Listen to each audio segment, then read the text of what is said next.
Hello guys, welcome to the course in Organic Made Easy. So as the name suggests, this is going to be a course where we are going to give you a series of lectures which is going to make the study of inorganic chemistry very interesting, very easy. Now in this series, in today's lecture, we are going to discuss about the oxoacids of halogens, which is a very important topic which comes in the examination very frequently.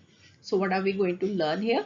Well, we are going to learn first of all what are oxoacids. Then we will be learning what are the oxoacids of the halogens. Then talking specifically about the oxoacids of chlorine, and I'm going to give you the names of the compounds, the formulas of the compounds, the structures of the compounds to be remembered very easily with the help of certain tricks. Alright, and after that we are going to discuss about the properties of these oxoacids of the halogens, which is very frequent, a topic asked in the examination. I will be giving you a complete conceptual understanding of the topics like what is the order of the acidic character of these oxoacids. Then we will be talking about their thermal stability. We will be talking about the oxidizing power, and all of this. After we've done that, I will be even giving you certain tricks in which you can remember these orders as well. Right? So this is going to be a very important and helpful lecture for you people, I hope. I am Dr. Ritu Johar from the channel H2O, the A to Z of chemistry, and I hope you are going to enjoy your learning with me. So as we begin with the oxoacids of halogens, first of all, you should have an understanding what are oxoacids. And what are oxoacids is something that I have already discussed with the students. If you watched my previous lectures on the oxoacids of phosphorus, or you have watched the lecture on the oxoacids of sulfur. So if you are the students who watched those two lectures as well, you can move ahead with this video by about 10 minutes, where we will be starting with the naming of the oxoacids of halogens, right? Because this is going to be a common portion in all the three lectures. So if you watched in one, it is going to be sufficient, or definitely you can carry on further and revise your concepts. So in any case, I will be starting off first of all with what are oxoacids for those students who have not watched either of those lectures. But I would really recommend you people, please do watch them also, because that is going to be very helpful for you. Alright, so first of all, what are oxoacids? Oxoacids, we also call them as oxyacids, and oxy is going to stand for oxygen. So these are oxygen containing acids. But that is what is not going to be sufficient. So you have to have a proper definition for that. So oxyacids or oxoacids, they can be defined as the compounds which contain hydrogen, oxygen, and at least one of the elements in such a way that this compound, this contains this element having a OH group attached to it.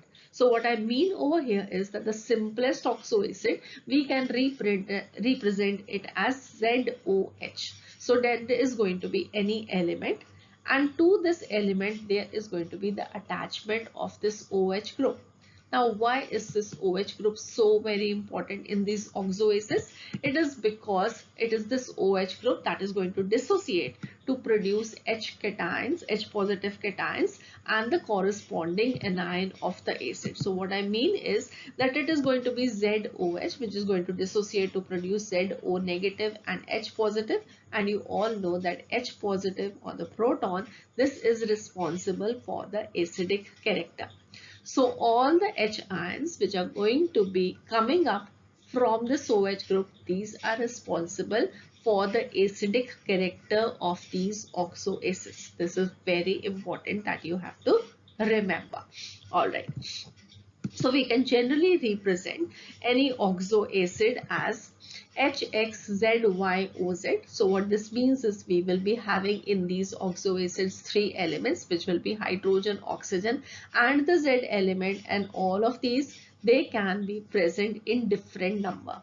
The number of atoms of hydrogen, oxygen, and the Z element, they cannot be this, they may not be the same. Alright, so this is what this X, Y, and Z would mean. Now we should know more about this Z. So Z is going to be what element? Let us understand more about this Z. So the common elements which form these oxoaces, and along with that we will be discussing their highest oxidation number also. Why? I'll just now tell you.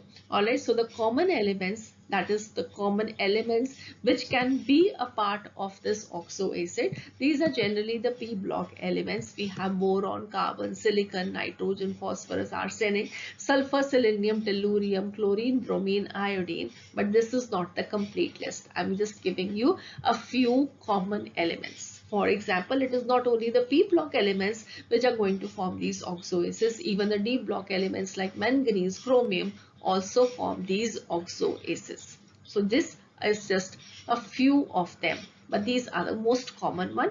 And if I talk about the class 11th and class 12 students, what you have to study in general in detail is going to be like you study about boric acid H3PO3, you study about carbonic acid H2CO3, you study about nitrogen acids HNO3, HNO2, you study about phosphorus, you have to study in detail the oxoacids of phosphorus, then you have to study in detail the oxoacids of sulfur, and today we are discussing the oxoaces of the halogens. Now, why is there the oxidation state first of all written about these? Well, the oxidation state is written along with the elements which are going to form these oxoaces because we are going to take the help of these in writing the names of the compounds, learning the formulas of the compound, and even drawing the structures as well. So that is why this highest oxidation number knowledge is very important. Now, what is going to be the highest oxidation number for any element? Well, this is going to be equal to the number of valence electrons these elements have.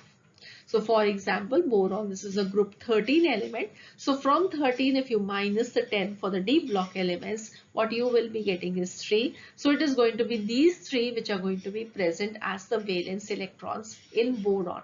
So boron, 3 valence electrons, and highest oxidation number is going to be +3, right? It is not that these elements, they are not going to show other oxidation states. They are. We are talking about the highest oxidation number or the highest oxidation state, which is going to be equal to the number of valence electrons these elements have. So carbon and silicon, group 14 minus 10, 4 valence electrons, highest oxidation number is going to be 4. Similarly, for nitrogen family, it is going to be 5. For the oxygen family, it is 6. And for the halogens, it is going to be 7. Now, when we are going to name these oxoaces, what is going to be very important is that you know the name of the parent acids. Now, what do we mean by parent acid? Well, we have two types of parent acid generally when we see the oxyacids. Either they are going to be ic acids or they are going to be us acids. For example, we have HNO3 to be nitric acid and HNO2 to be nitrous acid, right? So this is an ic acid and this is an us acid. All right. So generally we use two suffixes for the oxoacids, one being the ic acids and the other being the us acids. Now, what is very important is I want you to see the oxidation state of nitrogen in these two acids, HNO3 and HNO2. So in HNO3, what you see is if you are going to calculate the oxidation state for nitrogen, it is going to be +1 for hydrogen. Let us say X is the oxidation state of nitrogen, and oxygen, this has the oxidation state -2 in most of general compounds, right? So we have +1 plus X plus 3 into -2, and this is a neutral compound. So the sum total of this has to be equal to 0. I hope you all know how to calculate the oxidation state of any given element. So what is going to be the value of X? Well, this will be +5. In HNO2, this value, this comes as +3. So what do you see over here is that HNO3, this has nitrogen to be of a higher oxidation state than HNO2. From this we can even generalize a result, and the generalized result is that the ic acids, they always have a higher oxidation state than the us acids.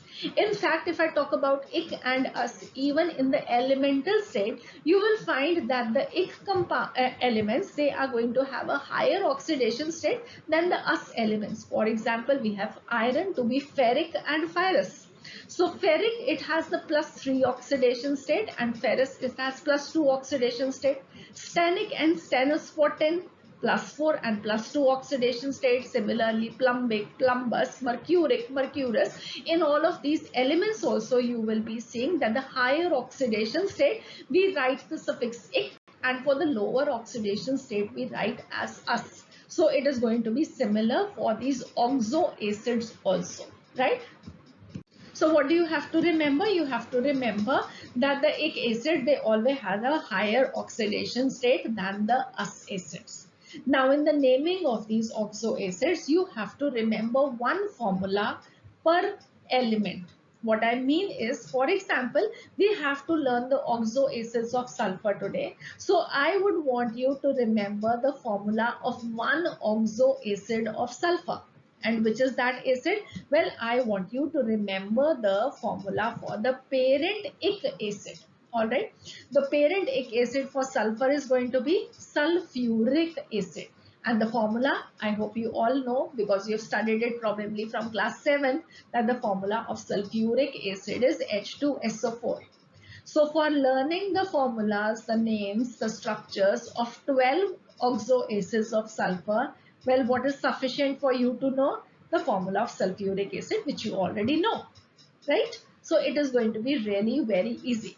Now the ic acids, I have given you a table of all the oxo acids which the elements are going to be forming. So let us see how we can even remember the formula for the ic acids for all these elements. Okay, and the trick that you have to remember for remembering the parent ic acid formulas is that the Z element in all these parent ic acid is in the highest oxidation state, except for the case of halogens, where the ic acid will not be in the highest oxidation state, that is +7. It is going to be in the oxidation state of +5. Okay, this is all that you have to remember. For example, we just now see nitric acid. The nitrogen, it has the highest oxidation state of 5, right? So in the ic acid or all the oxo acids, you will be seeing that the element Z is going to be in its highest oxidation state, except for halogens, where the ic acid will be having +5. So let us see the whole list once again. So we saw boron, carbon, nitrogen, boron having the +3 highest oxidation state, carbon +4, and nitrogen +5. Boric acid is H3BO4, carbonic acid is H2CO3, and nitric acid is HNO3. So these are the parent ic acids for these three elements. How are you going to remember them? I'm going to even give you a trick for that also, right? So you all know what is HNO3. Agreed? This is what you know from your junior classes. If you add one hydrogen to it, it is going to be H2CO3. If you add one hydrogen to this, it is going to be H3BO4. So what you can see is, in the period from boron to nitrogen, the ic acid, one hydrogen is becoming less. So whatever way you can remember, this is going to be the parent ic acid. Similarly, you can see in the next period as well, we have silicon, phosphorus, sulfur, and chlorine, right? So if I start with sulfur, which you already know the formula for sulfuric acid is H2SO4. If I decrease one hydrogen, it will be, sorry, I increase one hydrogen, it will be H3PO4, that will be phosphoric acid. If I increase one more hydrogen, it will be H4SiO4. This is silicic acid, phosphoric acid, sulfuric acid. And if I decrease one hydrogen, it will form HClO4. But in HClO4, the oxidation state of chlorine would be +7, which is not going to be the ic acid. So here you will have to remember that in a +5 oxidation state, so it will not be HClO4, it will be HClO3 that we will be having as the parent ic acid for chlorine. Okay, so it is chloric acid. Similarly, it is going for bromic acid, iodic acid as well. And for the rest of these elements also, you can remember the parent ic acids this way. Okay, I think this is very easy that you can remember all the parent ic acids by this chart now. You have to just start from either way. If you're starting for nitrogen, keep on increasing one hydrogen. If you're starting from sulfur, you just keep on increasing one hydrogen, and you know the name of all these parent ic acids. So now let us name the oxoacids of halogens. And what are you going to require for that? Well, we require the name and the formula of the parent ic acid.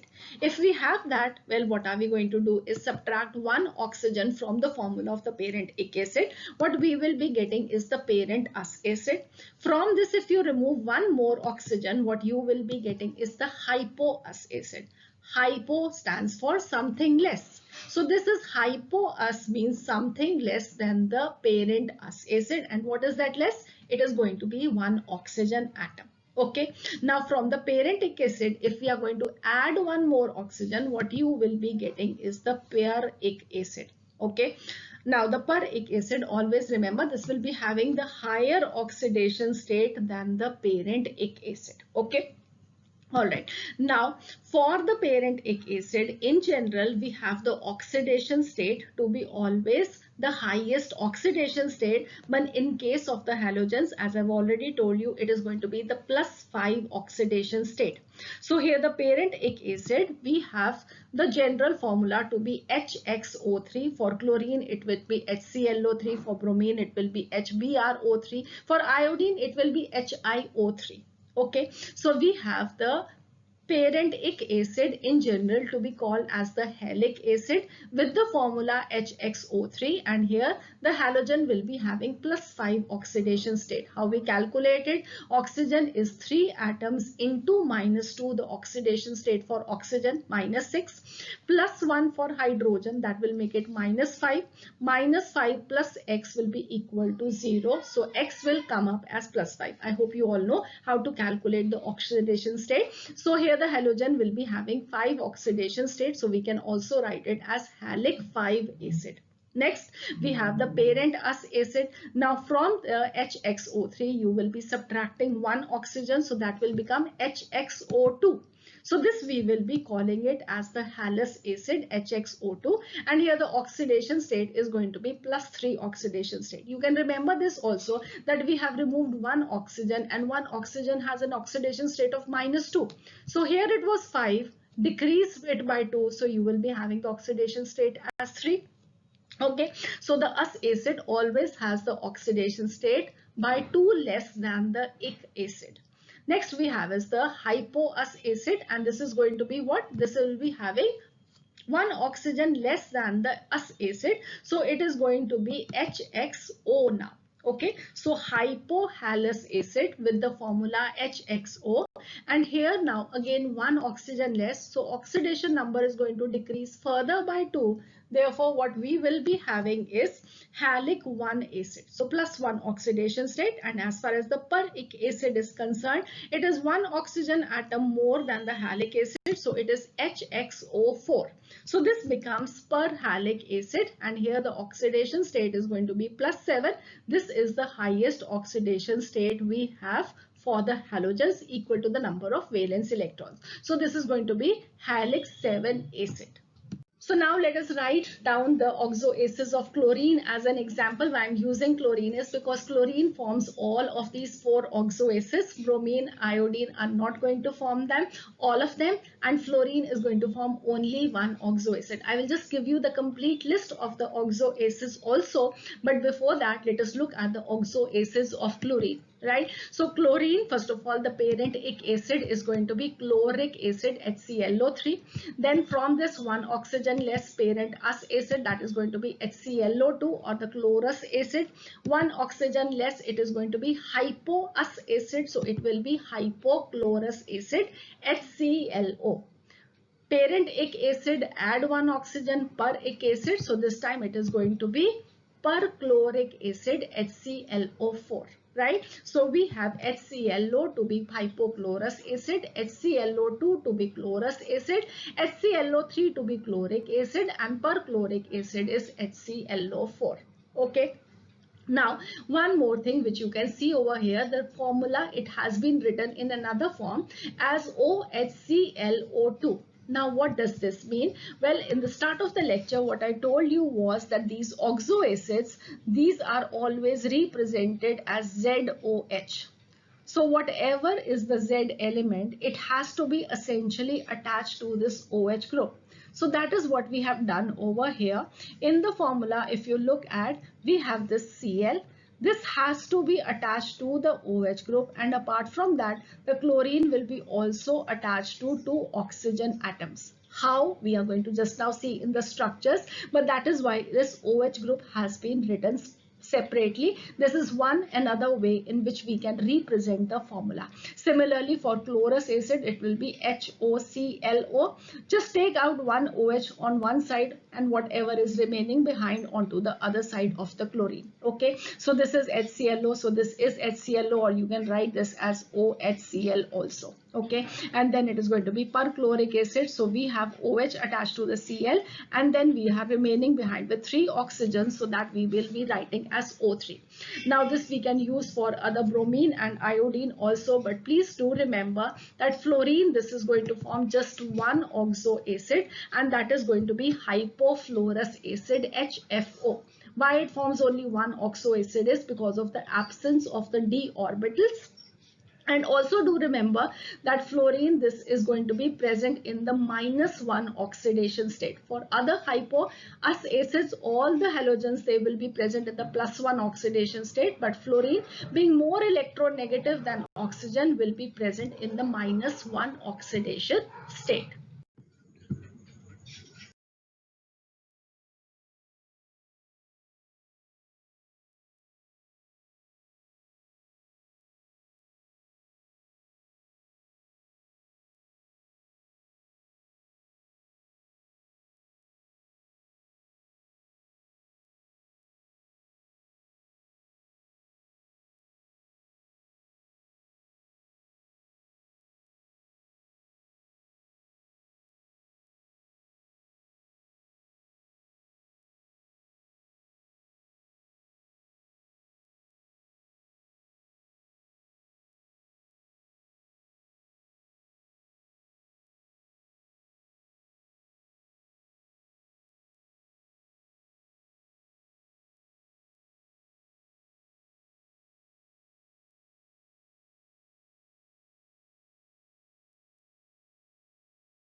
So this is the complete list of all the oxo acids of halogen. So the key points that you have to remember is that fluorine is going to make only one oxo acid, that is going to be hypofluorous acid, where fluorine atom, this is going to have -1 oxidation state because this is more electronegative than oxygen.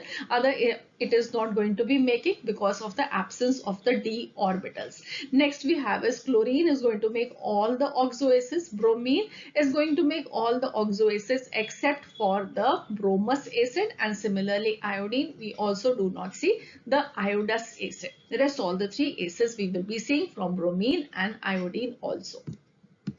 Now we have named these compounds, we have seen the formulas for these compounds, how we are going to learn them. The next thing is going to be how we will be drawing the structures for these. And here what you have to first of all remember is certain structural features that you will be seeing in these oxo acids, which is going to be helpful if you keep this in your mind while you're going to draw the structures. The first thing is that sulfur, this can have the highest oxidation state of +6. If in the formula of the compound you are calculating the oxidation state, if it comes greater than +6, in those compounds you will always see the presence of a peroxy linkage. Sulfur will never have an oxidation state greater than +6. Okay, the next thing is that the oxo acids with a higher oxidation state, this will be ending in ic. The lower oxidation state, they will be ending in us. Sulfuric acid is going to have sulfur in the higher oxidation state than sulfurous acid sulfur, whereas dithionic acid will be having sulfur in the higher oxidation state than the dithionous acid, and so on. Okay. The next thing that you have to remember, in all the oxo acids of sulfur, we see the presence of at least one S double bond O and one SOH, where rarely you will be seeing instead of the SOH there is a SSH linkage also present, or instead of the, if there is a SOH and there may be a S double bond S. So that is going to be rarely seen. In general, what you will be seeing is the S double bond O and a SOH linkage is going to be present. Some oxo acids, they have SS linkage, SOS linkage, or SOOS linkage. Alright, whenever there is going to be a SS linkage, as I've already told you, these oxo acids, they will be called as thioacids. And when there is going to be a SOOS linkage, this means there is a presence of an oxygen-oxygen single bond. These oxo acids, they will be called as the peroxo acids. So now let us learn how we are going to draw the structures for these compounds. First, we will be seeing the structures of the oxo acids where there is one sulfur atom. So one sulfur atom, the formulas that we have, let me just write them down. Also we have, it is H2SO3, H2SO4 and H2SO5. SO5. This is sulfurous acid, this is sulfuric acid, and this is peroxomonosulfuric acid. Right? So sulfuric acid -1 oxygen, sulfurous acid add 1 oxygen, peroxomonosulfuric acid. So what is going to be the trick to draw the structures for this? Well, I've already told you that each oxo acid, this will be having one sulfur atom, and one sulfur atom is going to be attached to what? It is going to be attached to one oxygen atom with the help of a double bond, and with one oxygen, one oxygen of the OH group with a single bond. Right? So at least for one sulfur atom, this means we know for sure that there is going to be one hydrogen and two oxygens present. So in each oxo acid with one sulfur atom, you are going to see this unit, HSO2. The students who have already studied the oxo acids of phosphorus, you know this very well because we have done the same thing while we drew the structures for the oxo acids of phosphorus also, right? So now what this means is S double bond O and SOH is going to be in total one hydrogen, one sulfur and two oxygen atoms. Okay, so it is this sulfur which is having a double bond with oxygen, and the same sulfur with the OH group also. So what we will be doing, we will be subtracting this HSO2 unit from the formula of the oxo acid for the easy drawing. So what we will be, for example, we have to draw the structure of H2SO3 sulfurous acid. So subtract this HSO2 from this, what you will be getting is one oxygen atom and one hydrogen atom, right? So now in the structure, what you will have to fit is one oxygen atom and one hydrogen atom. So now let us quickly draw the structures for these compounds. The first we will be drawing is hypochlorous acid, that is HClO. And what is the essential base unit that has to be present? It is also HClO, because chlorine attached to the OH group. This is an essential condition for it being an oxo acid, right? So HClO minus HClO is going to be nothing. So this means the structure is simply a chlorine atom attached to the OH group. So this is chlorine and this is the OH group attached to it. So what is very interesting over here is that here it is not chlorine which is acting as the central atom, it is oxygen which is the central atom attached on one side to hydrogen and the other side to chlorine. The next structure we have is chlorous acid, HClO2. So again you are going to subtract HClO from HClO2. So what you will be getting is an oxygen atom. So first you will be making a chlorine attached to the OH group, and this oxygen atom, this has to be attached to the chlorine, and there is going to be a double bond between these two. Alright, because oxygen to complete its octet, it needs 2 electrons, so it is always going to make this double bond. So wherever now we will be having extra oxygens, you will be seeing that we will be making a double bond, and this double bond between the chlorine and oxygen, this is going to be a d pi p pi bond. Alright, so the pi bond is going to be a d pi p pi bond. Alright, now the next thing we have is the chloric acid. So here this is HClO3. So HClO3 minus HClO is going to be O2. So you have to put 2 more oxygens after making ClOH bond.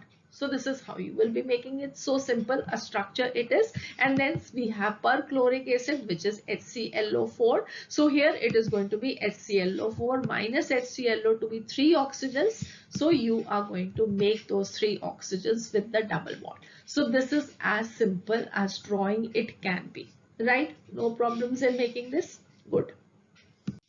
So now that you have learned how to draw the structures for the oxoacids, it should be very easy to draw the structures for the anions for these compounds, because that is simply the removal of the proton from the oxoacid. And where have we removed the proton from? Obviously the oxygen atom, where it was that OH group. So simply if I ask you to draw the anion ClO negative, it is going to be HClO hypochlorous acid minus the H positive, right? So how are we going to draw the structure? We will be drawing a chlorine with a O negative, a sigma bond between them, right? So this was here where we had that hydrogen, and now with the chlorine you can see also the lone pair of electrons. So chlorine, it has 7 valence electrons. One, it is utilized in bond formation. So 3 lone pair of electrons, they are going to be present. What is going to be the hybridization of chlorine over here? Well, it is going to be sp3 hybridization, 1 sigma bond and 3 lone pairs. Steric number is 4. Alright, so I hope this is clear. So what is ClO negative? This is the conjugate base for HClO. Right? Alright, the next one we will be seeing HClO2, that is chlorous acid. So chlorous acid minus the proton, it is going to give you ClO2 negative, and ClO2 negative will be called as the chloride ion. So here you are going to first of all draw the Cl with the O negative. What will be left behind with this oxygen, that is going to be present with a double bond, and after that 3 bonds being formed, chlorine will be having 4 electrons as 2 lone pairs, right? Again, what is going to be the hybridization of chlorine? 2 lone pairs and 2 sigma bonds. Steric number is 4, sp3 hybridization. What is going to be the shape of the molecule? Well, we have 2 sigma bonds and 2 lone pairs. The geometry is tetrahedral geometry because of the steric number being 4, because of the sp3 hybridization. But the shape of the molecule is going to be a bent shape. Fine. The next we have is HClO3. So HClO3 minus H positive, this is going to give a ClO3 negative. What is this ion going to be called as? It will be called as the chlorate ion from the chloric acid, right? So here we are going to first of all draw again the Cl with the O negative. We will be left behind with 2 oxygens as the double bonded oxygens. So here chlorine is utilizing 5 electrons for the bond formation. So one lone pair is going to be present over here. Again, chlorine will be having sp3 hybridization, 3 sigma bonds, one lone pair, steric number again is 4. So the geometry is going to be again a tetrahedral geometry, but now this time the shape is going to be a pyramidal shape. Alright, the next we are going to have is HClO4.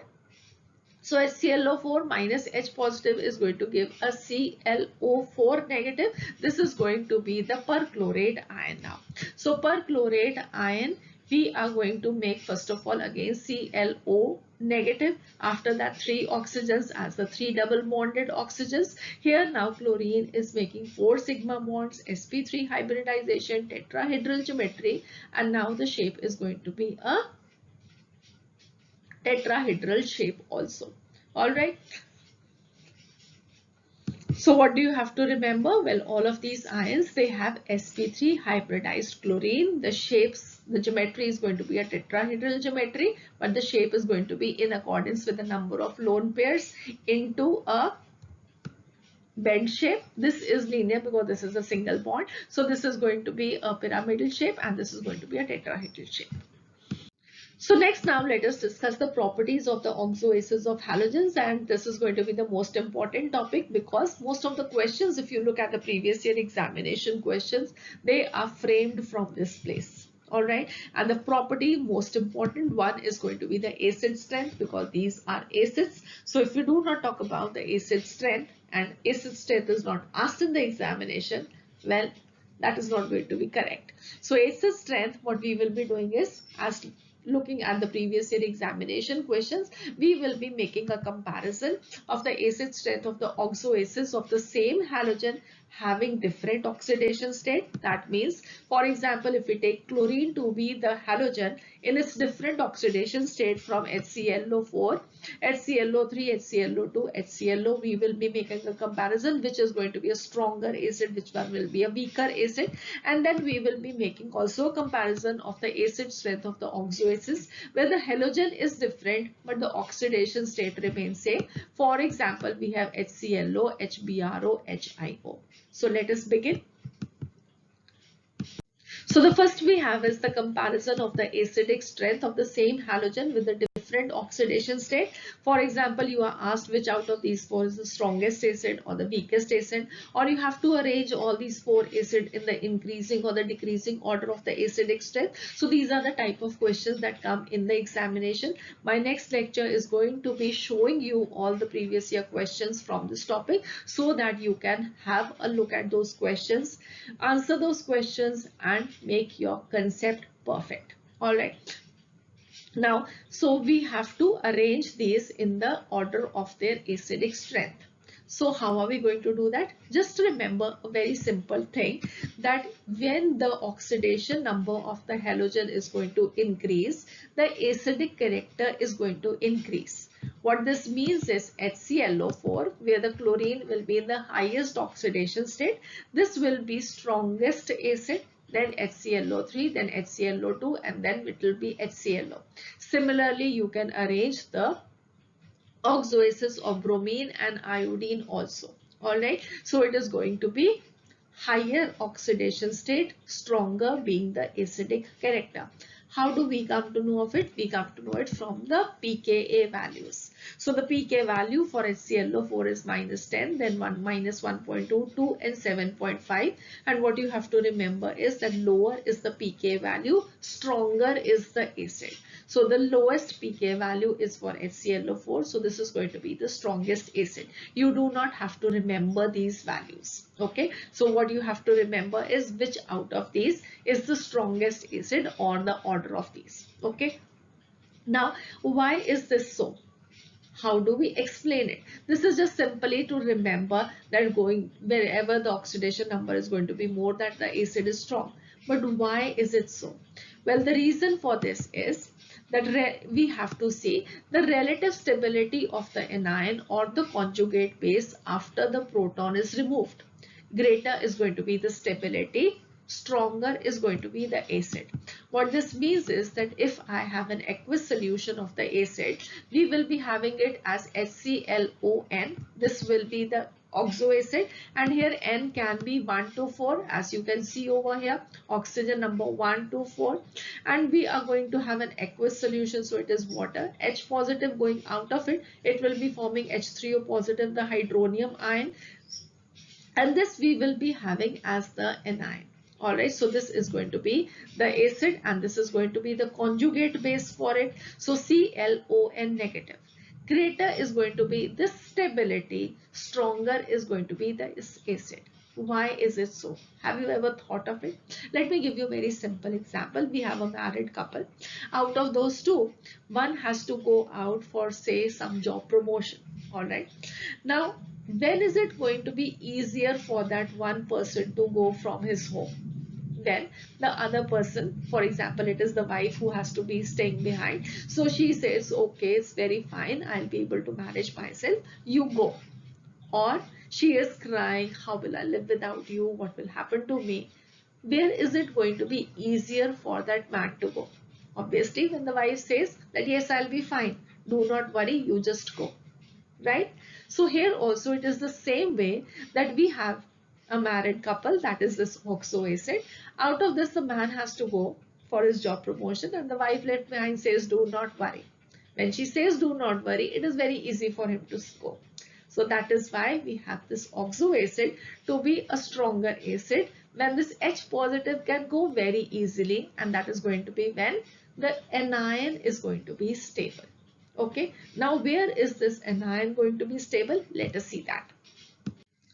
So what you have to remember is that we have a negative charge on the anion, and this negative charge, if it can delocalize over, spread over a larger area, well, the anion is going to be more stable. And where it will be more spreading, well, where the number of oxygen atoms in the anion is going to be more, greater will be the dispersal of the negative charge and greater will be the stability of the anion. In case of the hypochlorite ion, we have one chlorine with one oxygen atom. So this negative charge is going to be dispersed over a very small area. When we have a ClO2 negative, right? So we have two oxygen atoms. Well, the negative charge can be moved from this oxygen to this oxygen, so it can spread over a larger area. And in fact, you find that the ClO negative and other side it was a Cl double bonded oxygen. Well, we find that this is not that there on one side we have a single bond and the other side we have a double bond. It is a resonating structure where both the ClO bonds, they are going to be of equal length. Alright, so here what do we have? We have a dispersal of the negative charge on a larger area, a still larger area and a still larger area. So the stability of the ion is going to increase with the increase in the number of oxygen atoms, with the increase in the number of the resonating structures, right? So that is why ClO4 negative is going to be much more stable than ClO3 negative, much more stable than ClO2 negative, and the least is going to be ClO negative. And therefore, the corresponding acid will be strongest, HClO4, then HClO3, then HClO2, and then HClO. Okay, so I hope this is clear. So next let us discuss the acidic strength, where the oxo acids will be having a different halogen atom, a chlorine, bromine or an iodine. Alright, so HClO, HBRO, HIO. Let us compare the acidic strengths over there. So can you tell me what is the difference between chlorine, bromine and iodine? Well, they are the same group elements. So first of all, what you can tell me is that the atomic number is different. And you can tell me as the atomic number is going to increase, the atomic size is also going to increase. Can you tell me one more difference? Well, one very important difference between these three is the electronegativity values. Chlorine is more electronegative than bromine, than iodine. Down the group, electronegativity that decreases. And that is what you have to remember in the comparison of the acidic strength also. So just remember that the acidic character down the group for the halogens, that is going to decrease with a decrease in the electronegativity value, or you can say as the atomic number or the atomic size is increasing, the acidic character is going to decrease. Okay, So what this means is that HClO, this is going to be the strongest acid because this has the smallest size, or you can say this has the highest electronegativity value. Then HBRO and then HIO, because iodine, this will be having the largest size, or you can say this has the least electronegativity value. Now, why is this electronegativity value playing a role in the acidic character of these oxoacids? Let us understand that. So we have an oxoacid, that is HOX, where X can be a chlorine, a bromine, or an iodine. And you all know that the electronegativity value of oxygen is going to be greater than any of these three. It is chlorine, bromine, or iodine. Oxygen is going to be more electronegative than oxygen. So what this means is when oxygen is more electronegative, it is going to pull the electron pair towards itself, right? Now, where is going to be this pull maximum in case of chlorine, bromine, or iodine? Chlorine is the most electronegative, so oxygen is not going to be able to pull the electron cloud towards itself much. But when we move on to bromine and then to iodine, the oxygen-iodine electronegativity difference is going to be more, right? So the shared pair is going to move more towards oxygen. In case of chlorine, if it is a oxygen chlorine bond, it is going to be pulled like this. If it is a oxygen bromine bond, it is going to be pulled more, and in case of an oxygen iodine bond, it is going to be pulled maximum. So what this means is, next, that the oxygen is going to have the least electron density in case of the oxygen chlorine bond, and it will have the maximum electron density when it will be a oxygen iodine bond. Now this oxygen, this is in comparison to all these three bonds the least electron dense, right? So it needs more electrons to complete its octet, right? Oxygen is electronegative, so this is thirsty for electrons, right? So if its thirst is not finished by this chlorine, what has it another option?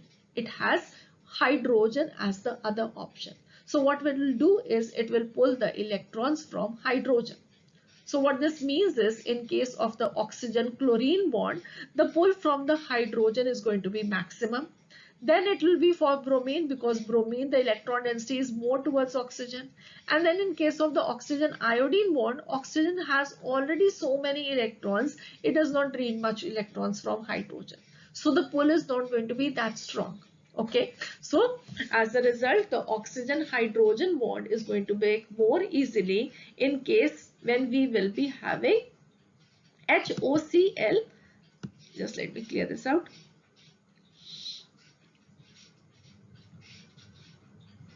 Right?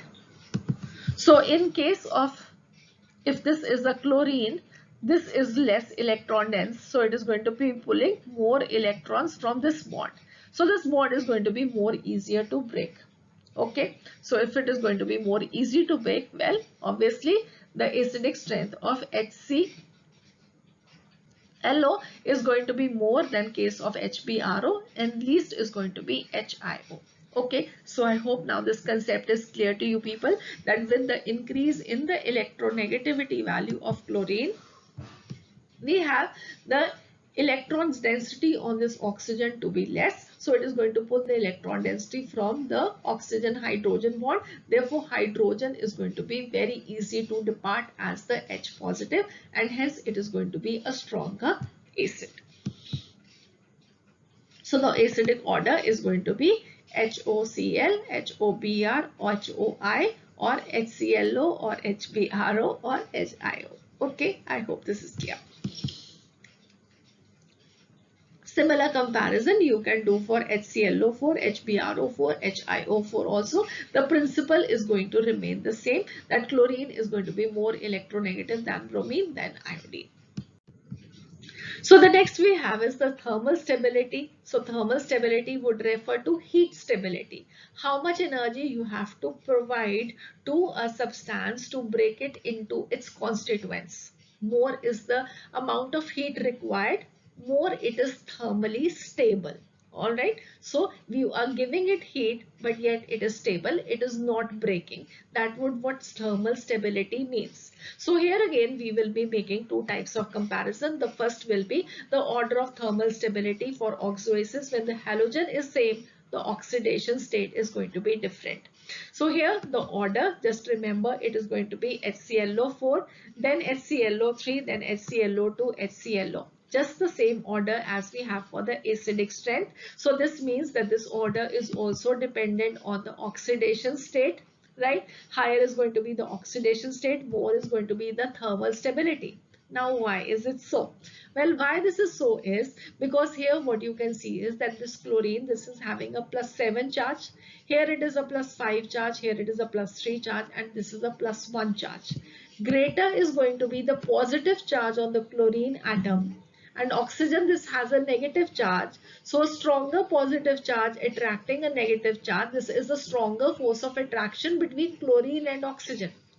More is going to be the attraction between these two, stronger is going to be the bond, and therefore more energy is going to be required to break that bond also, right? Agree? So that is why we say as the oxidation state is going to increase, the thermal stability is also going to increase. We can prove this by the values of the ClO bond, also the ClO bond energy. We have the ClO bond to be the shortest in ClO4 negative, and we see that the bond energy for the ClO bond is going to be the maximum in case of ClO4 negative. Okay. So if you look over here, the bond length values in picometer, this is decreasing from ClO negative to ClO4 negative. Shorter is going to be the bond length. You have to give more energy to break that bond, right?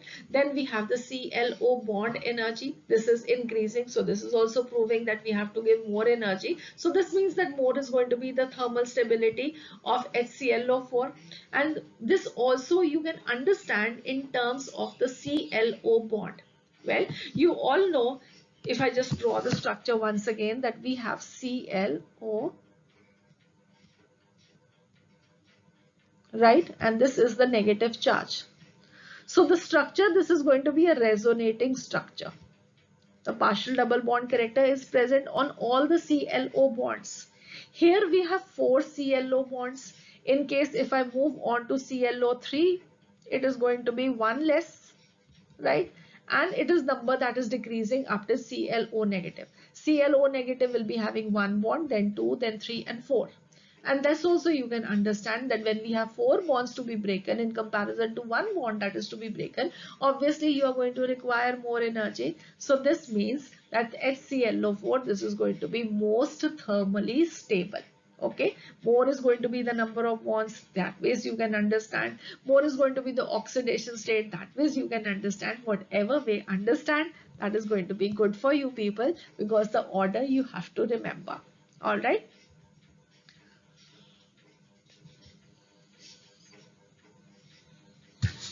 So now can you tell me what is going to be the order for thermal stability when we have oxoaces of different halogens?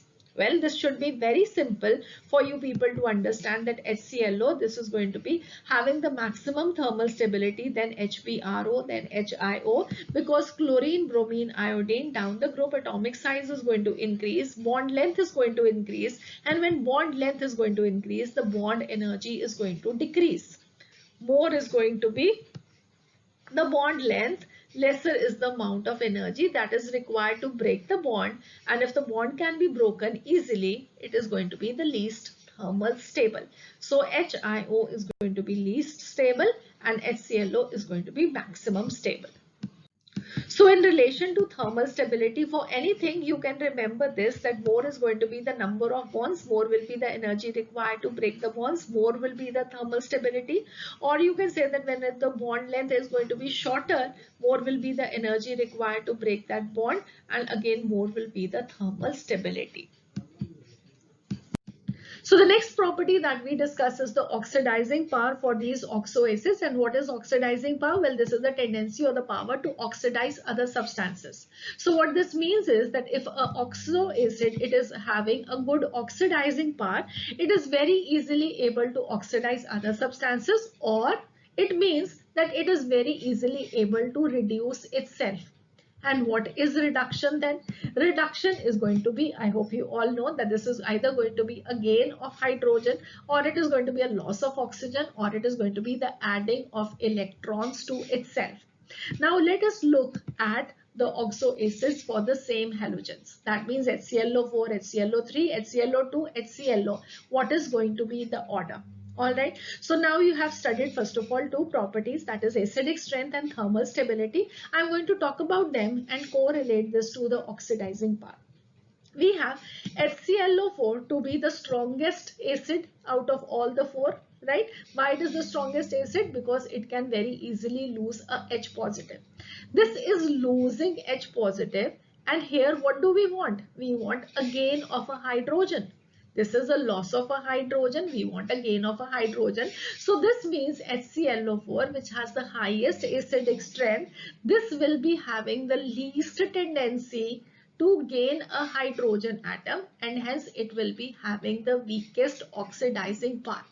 We can understand this even in the terms of thermal stability of these oxo acids. Thermal stability, this is going to be inversely proportional to the reactivity of a substance. Why? Because it is thermally stable, it does not want to break, it does not want to react. And what is oxidation reduction? Well, this is a chemical reaction. So when a substance is going to be thermally stable, it is going to have a least tendency to react. Whether it is an oxidation reaction or a reduction reaction, that does not matter. So again, which is the most thermally stable out of all the four oxo acids, HClO4 and all? So when the order of thermal stability and for acidic strength is same for HClO4, HClO3, 2 and 1. Right? So HClO4, this is most thermal stable, this has more acidic strength, and hence this is going to be the weakest oxidizing agent, because it does not have a tendency to gain hydrogen, it does not have a tendency to react. Okay, so the order for the oxidizing power is going to be HClO to be the most strong, you can say, oxidizing agent. All right, so I hope this is clear. So next we have is the oxo acids for different halogens, and please be very attentive over here, because here there are some orders that you have to remember which are tricky also. Okay, so here first of all we compare the hypohalous acid HClO, HBRO and HIO. What we find is that HClO, this has a stronger oxidizing power, or in fact it is almost equal in the oxidizing power to HBRO, which is going to be greater than HIO. How do we know this? We come to know this from the electrode potential values. More is going to be the positive electrode potential value, stronger is going to be the oxidizing power, and what we find is that HClO and HBRO, they have almost similar values, and this is greater than HIO values. So therefore this is going to be the order. Now, how do we explain this essentially? We explain this essentially that chlorine, this is more electronegative than bromine. It is more electronegative than iodine. So chlorine, this has a greater tendency to pull electrons toward itself, or you can simply say adding of electrons. So adding of electrons is more easy for chlorine because it has a more pulling power than bromine, than iodine. Therefore, this has acts as a better oxidizing agent. Right? So HClO should be greater than HBRO, should be greater than HIO, but the values, what we find in the aqueous state, this is that HClO and HBRO, they have almost similar oxidizing powers. Next, very importantly, we have the perhalic acids, that is the HClO4, HBRO4, HIO4. So if we go on the electronegativity values, what would be the order? HClO4 should be greater than HBRO, should be greater than HIO. But here what you have to remember is, what is the oxidation state of these? Well, oxidation state of chlorine, bromine, iodine, all of them is going to be +7. And +7 is the highest oxidation state. Here just remember that chlorine when it is going to get reduced, this means that it has to go to a lower oxidation state. Similarly, these also. But chlorine in its highest oxidation state is going to be very stable, right? Chlorine in its highest oxidation state is going to be very stable. But if you compare that with a tendency for bromine and iodine, the tendency for the +7 oxidation state to being the most stable one is decreasing down the group because of the inert pair effect. So chlorine is happy in the +7 oxidation state. For bromine to iodine, well, they are not very happy. Okay, so if I talk about iodine, iodine would gladly want to move to the +5 oxidation state, but chlorine would not want to move to the +5 oxidation state because it is very happy and sufficient, but I am stable here. I do not want to become unstable by going to the lower oxidation state. Therefore, if we compare these, what we find is that the oxidizing power according to this basis should be that HiO4 would be a stronger oxidizing agent than HbRO, and least is going to be HClO4. But again, when we look at the electrode potential values, what we find out is that HbRO4, this has a stronger oxidizing power than Hi4, and HClO4, this has the least oxidizing power because it is stable in its +7 oxidation state.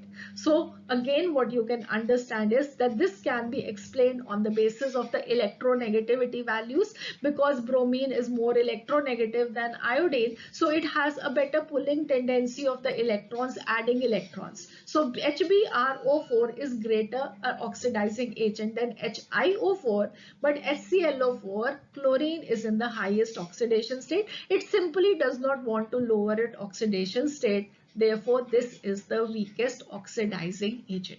Okay, so I hope this is clear. I have tried my level best to give you the best possible content that you can find. I hope you will remember all of this and excel in your examination. So we can say the order for the anions also BrO4 negative. This is going to be the most oxidizing in nature, then IO4 negative, then ClO4 negative. So finally, how are we going to sum up all these properties that we have discussed over here? Well, we have the order. Let us see that quickly. We have HClO, HClO2, HClO3, HClO4, increasing this way. So what you have to remember is that the oxidation number is going to increase from HClO to HClO4. The bond length is going to decrease. All right, so this is also what we have discussed. Bond energy, as the bond length is going to decrease, the bond energy is going to increase from HClO to HClO4. The thermal stability, as the bond energy increases, is going to be more for HClO4.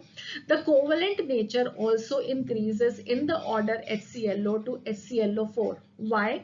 Because here chlorine, this is in the highest oxidation state. Right, more is going to be the plus oxidation state according to the Fajan's rule. If you have studied that in chemical bonding class 11th, well, you can watch that lecture of mine also in my lectures on chemical bonding. That more is going to be the positive oxidation state for the cation, more is its polarizing power, and more is going to be the covalent character. Right, so the covalent character is also going to increase from HClO to HClO4. Alright, then the electronegativity of the central atom, this is going to remain the same because the central atom is the same. Then the acidic character, this is going to increase from HClO to HClO4. The oxidizing power, this is going to decrease from HClO to HClO4. This will be having the highest oxidizing power. I hope you will remember all of this. So next is the oxoaces for different halogens. Let us sum that also. So from HClO going down to HiO, all right. So the oxidation number is going to remain the same because They are the same group elements, right? So the oxidation state is the same because the same number of oxygens we will be having.